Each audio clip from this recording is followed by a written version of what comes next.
Hello, my friends. Today I want to talk about, well, probably you can guess from looking at the jersey I'm wearing.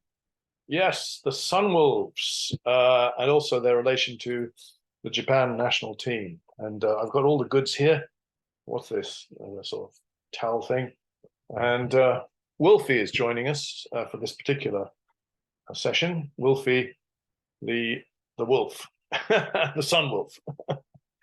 Oh, yeah, that was the old Sunwolf cry while the team was in existence, except it was probably higher pitched than that.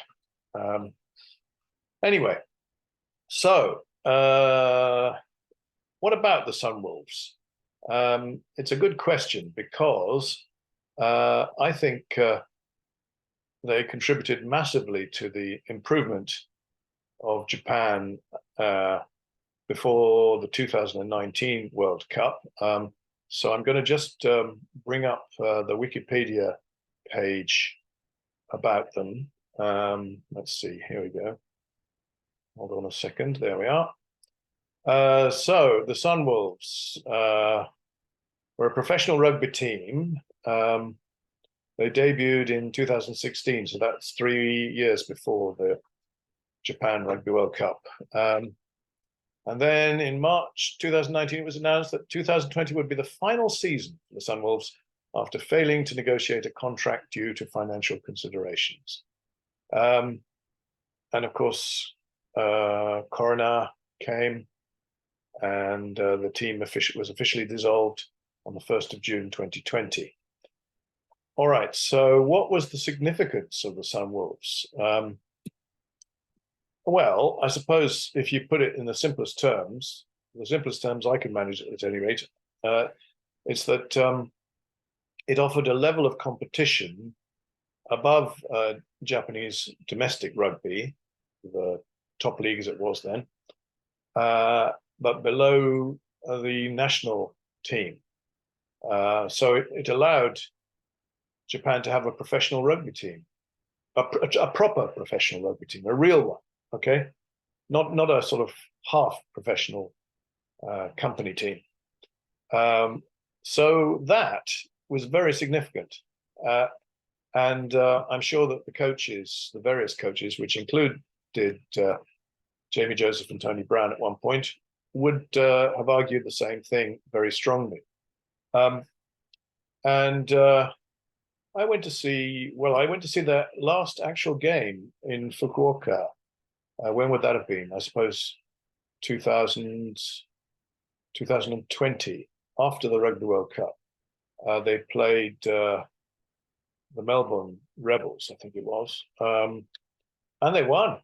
They won, which was impressive. It was a good game. And what was interesting to me attending that game was the supporters, because they weren't the traditional Japanese rugby supporters who tended to be sort of company people supporting their company team. So you had to wonder how much their heart was really in it. But these people that came to the Sunwolves game, they bought all the gear, like I've got this jersey here, they've got all that.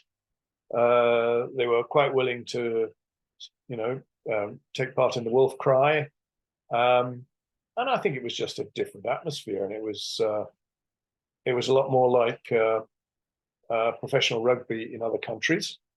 I suppose it really was professional rugby. After all, they were playing against an Australian professional rugby team, and they were professionals themselves. So it really was something different and something new for Japanese rugby. And it's an absolute tragedy that it was lost. I understand the reason it was lost has got quite a lot to do with Sanzar and the boss of Sanzar, who I think was South African, played for the Stormers. His name escapes me. Andy Marinos, that's the one. Well, anyway, Sanzar making demands on Japan that they pay a huge amount, or the Sunwolves, that they pay a huge amount of money to stay in the competition. It's probably not as crude as that, but it was pretty bad, I think. And so, of course, they just were unable to continue, which is a huge shame for Japanese rugby, at least. And it doesn't say much for the organizers of Sanzai, in my opinion. I may be unfair there, but you'll have opinions about that. Those are my opinions. All right, so and by the way, nobody pays me for my opinions. They're just my opinions. I'm an amateur, not even a journalist. I'm just an amateur commentator on such matters. Okay, so this is the record is actually down here. So starting in 2016, the record doesn't look very good. I will give you that. Pretty bad. So 2016 played 15, won 1, drawn 1, lost 13, and then it's pretty much the same throughout. But in 2020 they won 1. I think that must have been the one I went to see in Fukuoka against the Melbourne Rebels. And it was a very encouraging game. And it was so sad that I think it was their last game before they were chucked out or before they were unable to continue in the Super Rugby, or whatever you might like to call it. Okay, so, but anyway, the effect on the national team was huge. And I think you look at the performance of the national team in Rugby World Cup 2019, where they got to the quarterfinals for the first time. I think the intensity of games played for the Sunwolves had quite a lot of influence on that. If we look at, I think somewhere we've got the actual members of the Sunwolves. Here we are, the squad. There we are, final squad. Okay. This is the squad for 2020. And you've got, how many Japanese have you actually got? 1, 2, 3, 4, 5, 6, 7, 8, 9, 10, 11, 12, 13, 14. Well, by no means, it's not a majority, of course. But some of the foreigners were eligible for Japan anyway, having served, I think it's 3 years, is it? In Japan. And the point really is the intensity of the games, the level of the games and the intensity was such that these players came on with leaps and bounds. I can't find Shota Horie there. I suppose he may not have been in the final squad for the 2020 season. No doubt somebody will put me right in the comments about all that. And the coaches, well, the final coaches, Naoya Okubo, Nathan Gray was one of them, Sawaki, yeah. And the head coaches, Mark Hammett, Tia, Jamie Joseph, Tony Brown, Okubo. Yeah. And okay, so that's the Sunwolves. And while we're at it, I'd like to take a look at the results of the Japanese national team, again from Wikipedia, since the last World Cup. So I think it's correct that the first game was therefore against the British and Irish Lions when in Scotland, June the 26th, 2021. Yeah, because there you are. The last game before that was the one against South Africa. Japan did really well in their pool. Look, they won. They beat Russia. They beat Ireland. They beat Samoa. They beat Scotland. So, it was really stirring stuff.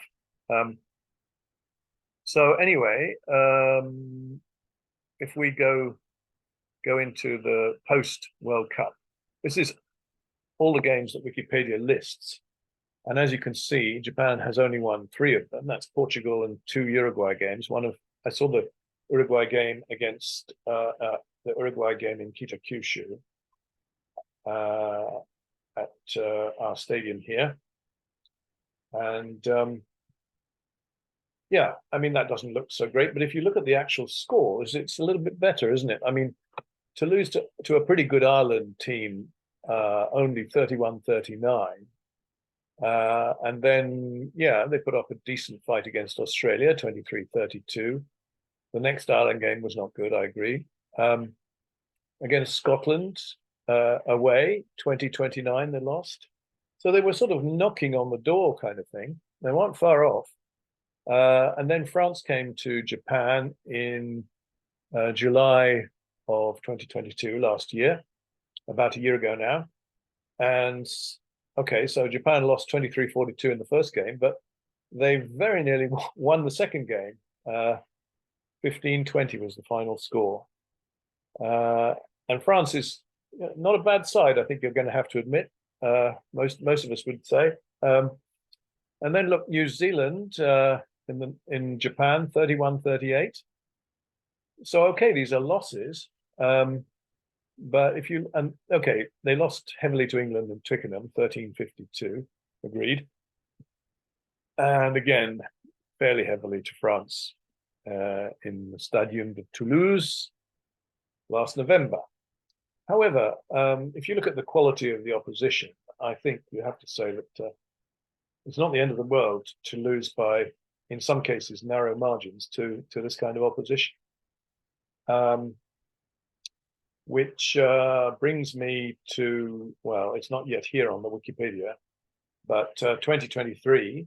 And we've had the two games against the All Blacks. The first one was not good. Obviously, they didn't score a try.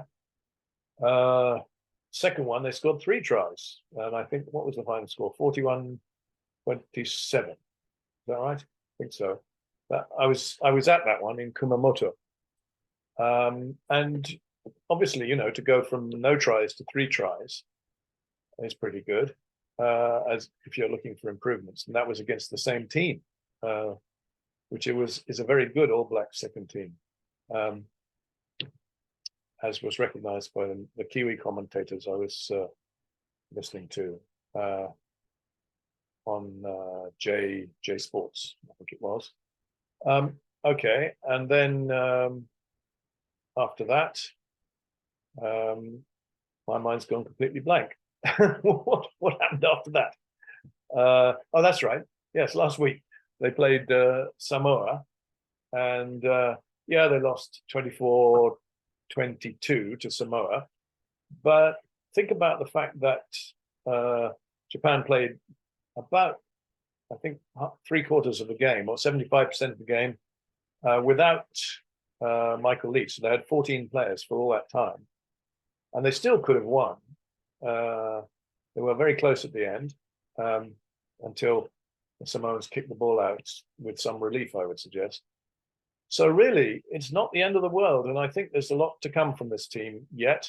I'm not going to relinquish my support, or I'm just going to keep plugging away. And I think we are going to see improvements. And also, the interesting thing is that Japan play Samoa in the upcoming Rugby World Cup. And having lost by such a narrow margin, which Sakate, the Japanese player, said was very vexatious. The word is kuyashi in Japanese. I think this feeling of vexation and frustration may have a positive effect on the team when they come to meet Samoa again. I mean, you can put it in the simple word, English word, revenge, if you like. Obviously, they'll be out to win that game, as they will all the other games they play in the World Cup. But I have a feeling that one might have a special significance for Japan. And really, okay, so what have we got coming up? We've got 2 more Pacific Nations games. And then there's a game against Italy in late August. I think it's August 26th or thereabouts. It's a Saturday, I know that, in Treviso in North Italy. And after that, which will, again, that's going to be a hotly contested game, I suspect, because the record between the 2 teams is very even. And after that, the Rugby World Cup begins. And I suppose we all know that if a team has a bad game, it could have a tremendous influence, one way or the other.